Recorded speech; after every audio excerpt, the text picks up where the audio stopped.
Hey everyone, welcome back to Remnant from Hell. Today we'll be discussing the changes and balances made to armor sets. Some are more impactful and transformative than others. I'll be going down the list alphabetically, starting with the Akari Set. This ROM outfit has received several changes to its abilities. The 2 extra iframes from the One Piece bonus has been replaced with a 30% evade speed boost. Opportunist has had its values buffed from 7.5%, 15%, and 30% to 15%, 30%, and 50%. And finally, the bonus evade speed from the buff has been replaced with consumable use speed. This set is now a much more effective DPS utility hybrid option. The always active 30% increased evade speed is amazing at getting you out of a tight space. Combined with the extra consumable use speed, you will have no problem healing during a fight. I chose to run this set with the Riposte Relic, Parry Pearl, and the Ring of Evasion. These trinkets made my dodge rolls even quicker and gave me the opportunity to stagger enemies for easy follow-up hits. For weapons, you can really use whatever you want. I chose the SMG and the Dragon's Breath Alternator. Overall, I'd say the set is definitely worth a shot now if you were skeptical of the vanilla version. The Bandit set has been buffed and altered a little bit. For starters, the Tier 2 and 3 of the set bonus have had their values buffed. From 10%, 20%, 35% to 10%, 25%, 40%. The One Piece bonus has also been changed to increase your base ammo reserves instead of providing more ammo on pickup. The increased chance of ammo returned is quite nice. Pairing it with weapons like the Ricochet Rifle or the Pride of the Iskall shows off how powerful of an effect it can be. You can just keep firing and not often have to worry about running out of ammo. The increased ammo on pickup being replaced with max ammo reserves makes sense as well. Increases to max ammo also affects the amount of ammo you get per pickup, so it's like it never even went away. As a last note, definitely try out the set with the buffed twin shot. I briefly mentioned it in my weapon rebalance video, but it is worth bringing up again. The Carapace Set has received a small buff. The cooldown before your stacks of hardened come back has been reduced from 15 seconds to 12 seconds. Fairly small buff, although it can certainly help with the increased ferocity of adds.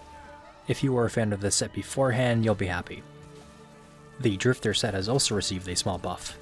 The One Piece bonus stamina regen has been increased from 15 to 35.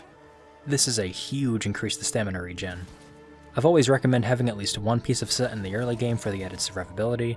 Now it is even stronger at keeping your stamina topped off. With everything you'll be dodging, you'll be glad you had it. I ended up making a fun little setup using 1-piece Drifters and 2-piece Akari.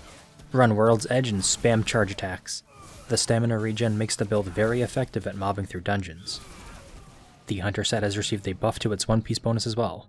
The spread reduction has been increased from 20% to 25%. The effects will be most noticeable with shotguns. This can partially make up for the reduced spread the Iskall Hunter band received when it was combined with the Hunter's Halo. Overall, a small but very nice change. The Osseous Set bonus has received a positive tweak. The ramp up for the damage boost has been increased from 34% per second to 45% per second. This allows you to reach the maximum damage boost against an enemy in 2 seconds instead of 2.6 seconds. 0.6 seconds may not sound like a lot, but when you're fighting multiple enemies it will definitely make a difference. A welcome change to help with the additional enemies in the Hell difficulty. Coming up we have the Scavenger Set, which has received a sizable buff. You will now always gain 2 stacks whenever you pick up scrap, metal, or ammo. This change helps to alleviate some of the pains of needing ammo during a boss fight to maintain the stacks. Even out in the field, this change feels great. Getting 2 stacks every pickup is very good. I ran the set with the buffed Scavenger's Ring and the new Hunter's Halo, and I was pretty tanky. I can definitely see myself running this set more often in the future. The Scrapper set has gotten 2 very slight but welcome buffs. The distance for close range has been increased from 5 meters to 7.5 meters, and the weight of the chest piece has been reduced by 1 pound. The range change allows the user to get the full damage boost from the shotgun's max range, and the reduced weight allows trinkets like Twisted Idol and Ring of Honor to let the user light roll.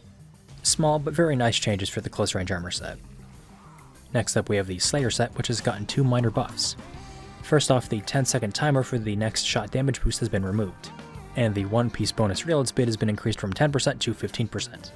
These changes help the armor keep up with sniper swap combo builds. Also, being able to hold the bonus shot is a nice revert from the vanilla changes.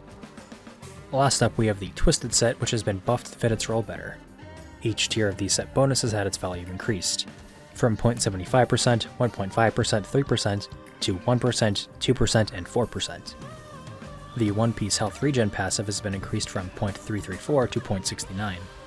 Now the set rightfully stands as the best melee and maw damage hybrid set. I personally like running the set with summons, and now with the increased health in all of them, you can safely do so without fear of killing them. The passive regen buff is nice as well, although 9 times out of 10, it still isn't going to be enough to save your life in the heat of battle.